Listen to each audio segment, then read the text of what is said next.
भडगाव ते चाळीसगाव दरम्यानच्या पातोंडा गावाजवळ आज दिनांक 26 ऑगस्ट 2026 रोजी सायंकाळी 7 वाजेच्या सुमारास दुचाकी आणि किडी घेऊन चाळीसगावच्या दिशेने जाणाऱ्या पिकअप वाहनाचा अपघात झाला. या अपघातात दुचाकीस्वार गंभीर जखमी झाल्याची प्राथमिक माहिती समोर आली आहे. अपघाताची धडक इतकी जोरदार होती की पिकअप वाहन रस्त्यावरच पलटी झाले. वाहनातील मोठ्या प्रमाणातील केडी रस्त्यावर पसरल्याने काही काळ वाहतुकीचा खोळंबा निर्माण झाला होता. अपघाताची माहिती मिळताच घटनास्थळी बग्ग्यांची मोठी गर्दी जमली होती.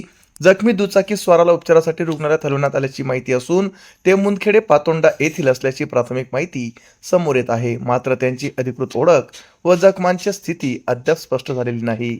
दरम्यान दुचाकी आणि पिकअपमध्ये नेमकी धडक कशी झाली तसेच कोणत्या वाहनाने कुणाला कट मारला याबाबत अद्याप निश्चित माहिती उपलब्ध झाली नाही. अपघातानंतर पिकअप चालक घटनास्थळावरून निघून गेल्याची माहिती मिळत आहे. अपघात नेमका कुणाच्या चुकीमुळे झाला याचे कारण अधिकृत तपासानंतरच स्पष्ट होईल.